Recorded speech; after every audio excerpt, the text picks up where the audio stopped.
Forget everything you think you know about this so-called ceasefire, because what just happened in the Middle East isn't a diplomatic breakthrough. It's a carefully staged performance, and Kuwait is bleeding for it right now. I've spent decades studying how governments manufacture consent, how intelligence agencies construct narratives, and how the machinery of geopolitical deception operates at the highest levels.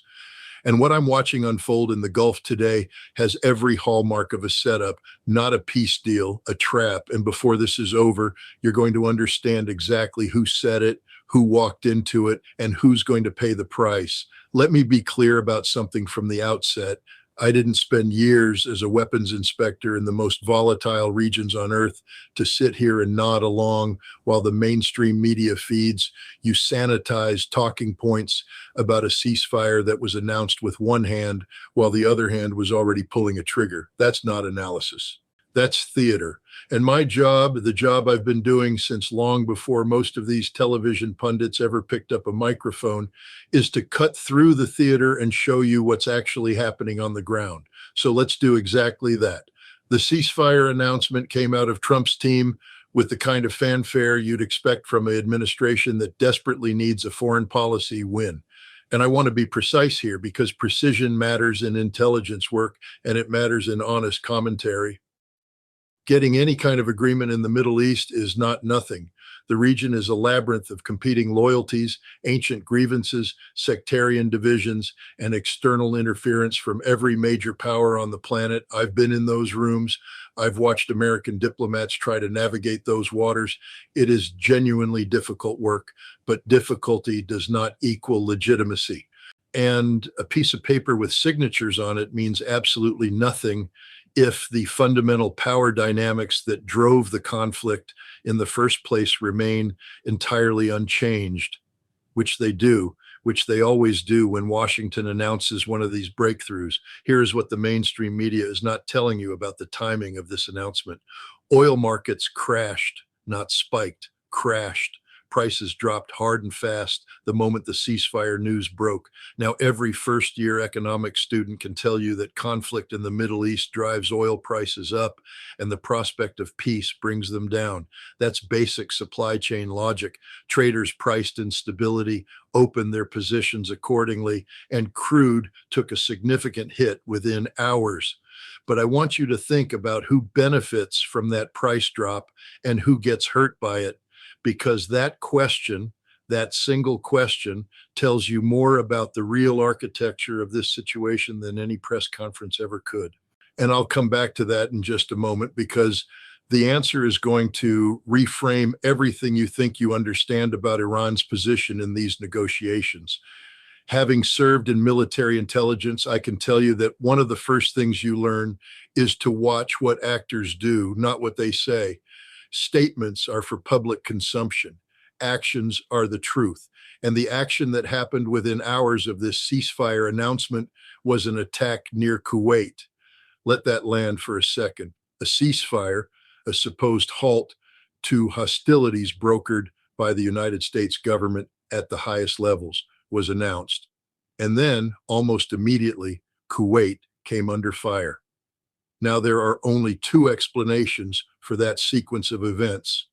Either someone genuinely didn't get the memo, which strains credulity given the level of communication that flows through the Gulf's military and intelligence networks, or someone got the memo, read it very carefully, and decided to send a message anyway.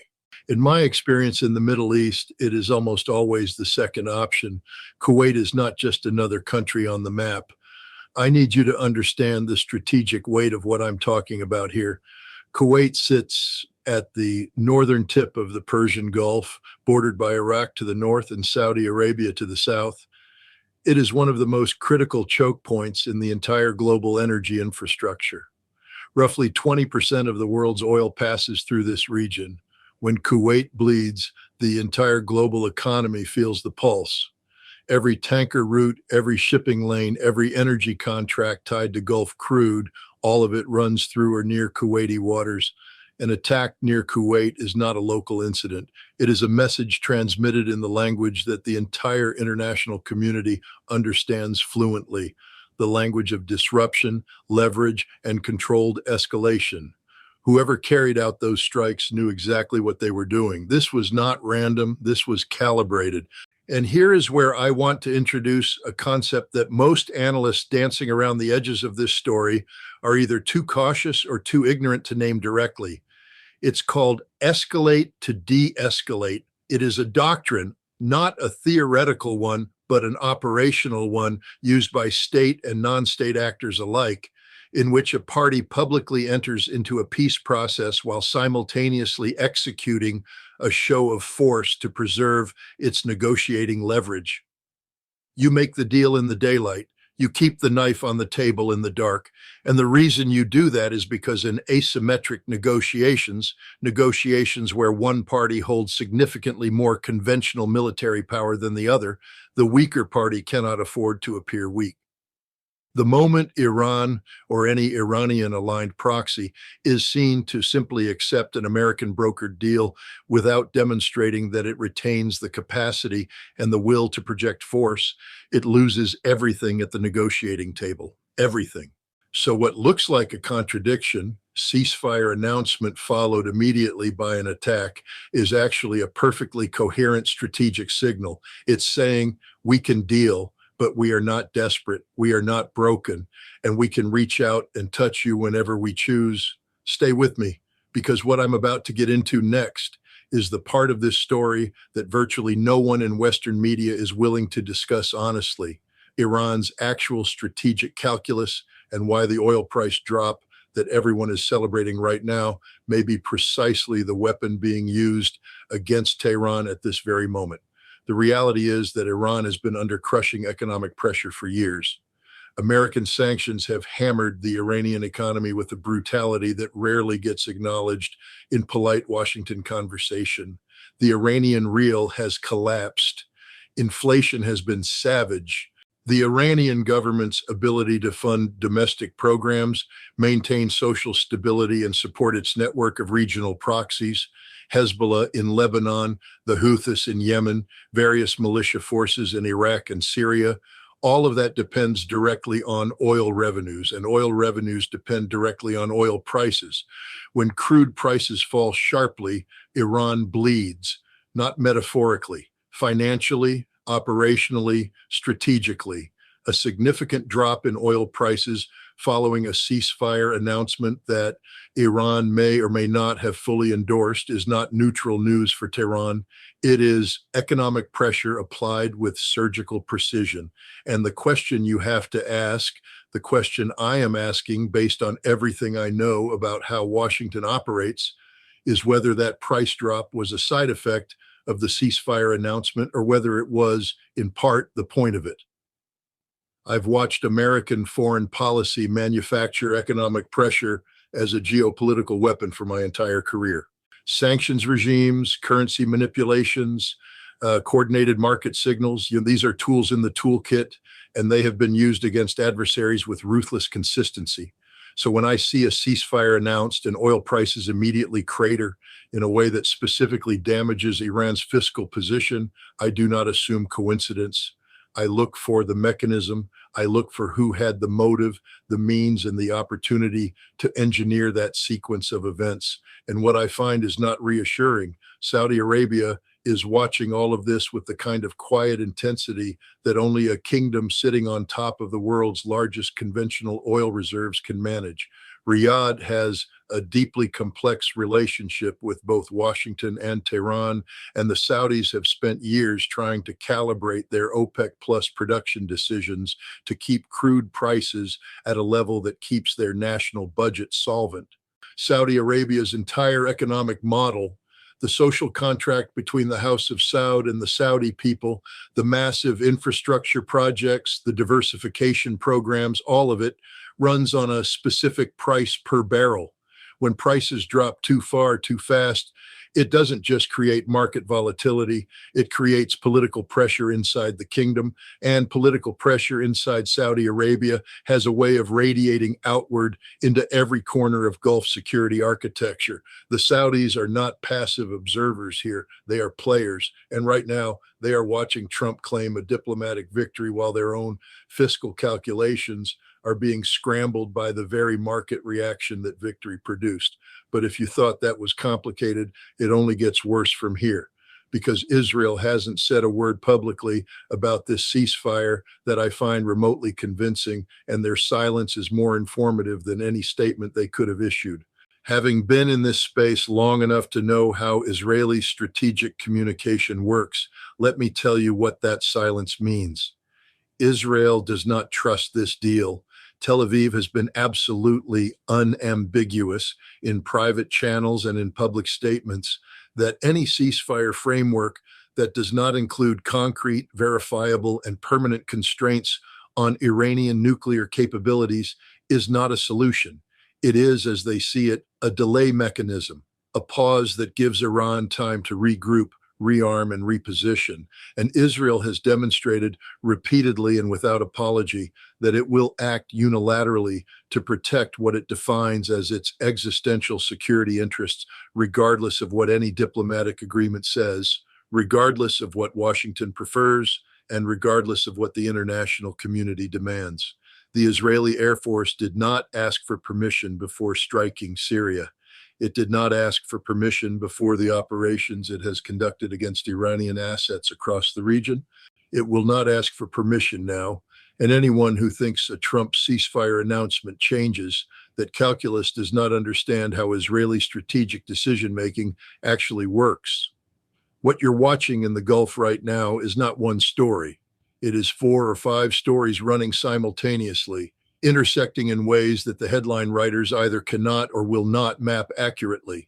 You have a U.S. administration desperate for a diplomatic win, framing a partial, vaguely worded agreement as a historic breakthrough.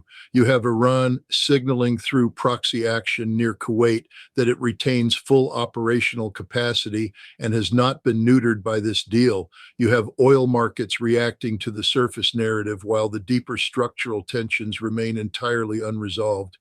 You have Saudi Arabia recalibrating in real time. You have Israel watching, calculating, and keeping its options open. And you have China. And I promise you, we are going to get into Beijing's role in all of this in detail, sitting in the background with its own ceasefire architecture already in place, watching Washington scramble to claim relevance in a region where American influence has been quietly, steadily eroding for years. Let me tell you something about China that the American foreign policy establishment has spent the last 2 years trying to minimize, dismiss, and explain away. Beijing brokered a normalization deal between Saudi Arabia and Iran, 2 countries that had spent years on the edge of open conflict, that had severed diplomatic relations, that represented the central fault line of the Sunni-Shia divide in the Gulf. China sat them both down and got them to shake hands. That happened. It was real, and it sent a shockwave through Washington that the mainstream media never properly conveyed to the American public. Because what that deal represented was not just a diplomatic achievement, it was a declaration that the era of unchallenged American dominance as the Gulf's primary power broker is over, finished. And now, with Trump standing at a podium claiming his own ceasefire breakthrough, what you are actually witnessing is a competition, not between Israel and Iran, not between the Gulf states and Tehran, but between Washington and Beijing over who gets to write the rules in the most energy-critical region on the planet. The reality is that China does not need to fire a single shot to win that competition. Beijing's strategy in the Middle East has been methodical, patient, and ruthlessly effective. While Washington was burning through political capital and military resources across 2 decades of disastrous interventions I watched unfold with growing fury because I knew exactly where they were headed, China was building trade relationships, infrastructure deals, and diplomatic frameworks. The Belt and Road Initiative runs through this region. Chinese energy companies have been deepening their relationships with Gulf producers for years. And when Beijing stepped in to broker the Saudi-Iran deal, it wasn't acting impulsively. It was executing a long-term strategy that had been in development for years.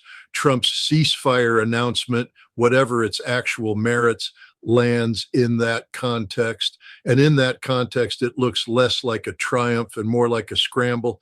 Having served in intelligence, I can tell you that one of the most dangerous moments in any geopolitical situation is when a major power needs a win badly enough to accept a bad deal, because bad deals don't hold, they collapse. And when they collapse, the fallout is invariably worse than if no deal had been made at all. The vague language in this ceasefire agreement, and I have read the available reporting on its actual terms carefully, is the language of a deal that was constructed to be announced, not to be implemented. Agreements built around ambiguity are not peace frameworks. They are time-buying mechanisms. And the question is always, who is buying time and for what purpose? Stay with me, because what I'm about to lay out is the operational reality on the ground that no television anchor is going to walk you through. The situation near Kuwait has not stabilized. Military sources with direct knowledge of Gulf security architecture are describing a heightened alert posture across multiple nations simultaneously. Naval assets are moving.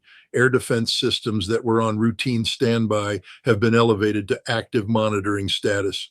And the diplomatic back channels, the secure communications lines between defense ministries, between intelligence services, between heads of state, are running at a pace that does not reflect a region that just exhaled after a successful ceasefire.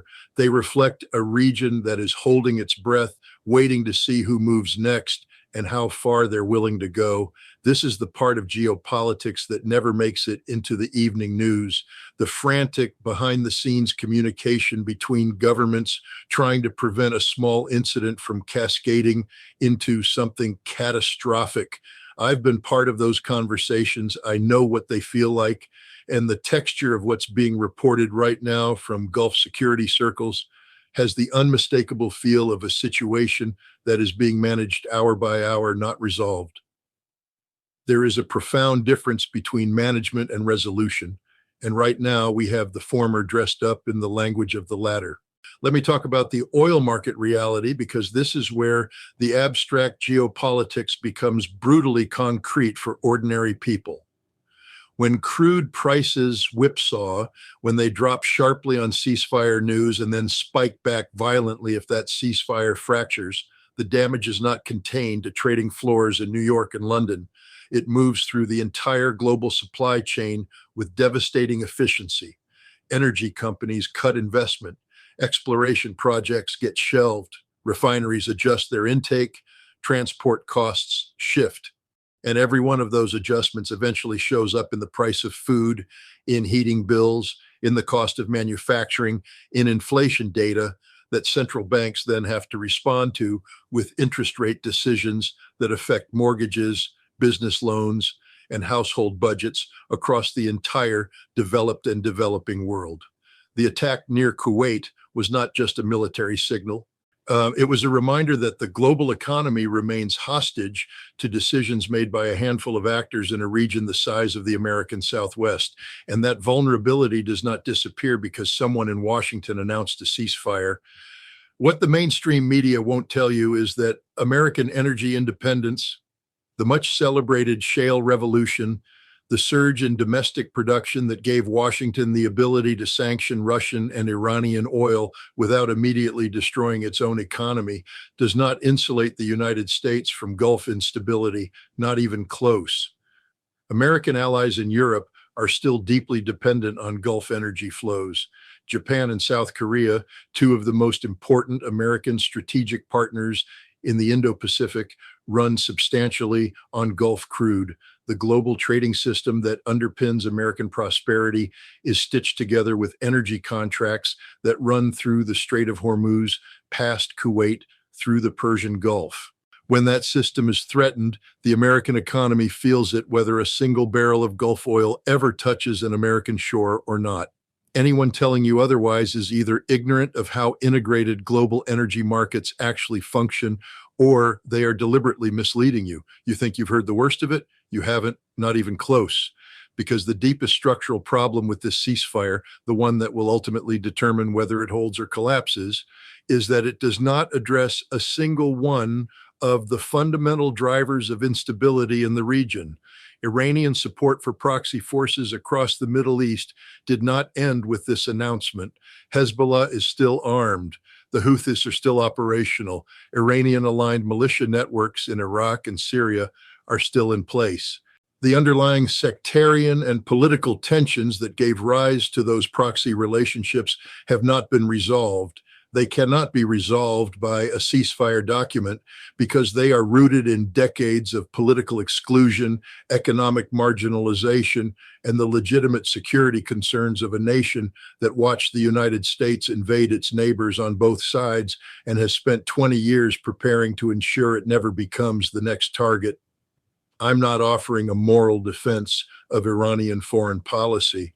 I am offering an accurate strategic analysis of why Iran built what it built and why a piece of paper from Washington does not dismantle it. Israel understands this. Whatever else you want to say about Israeli strategic thinking, they are not naive about the durability of paper agreements with parties who maintain active military infrastructure throughout the region. And Israel's options remain entirely open.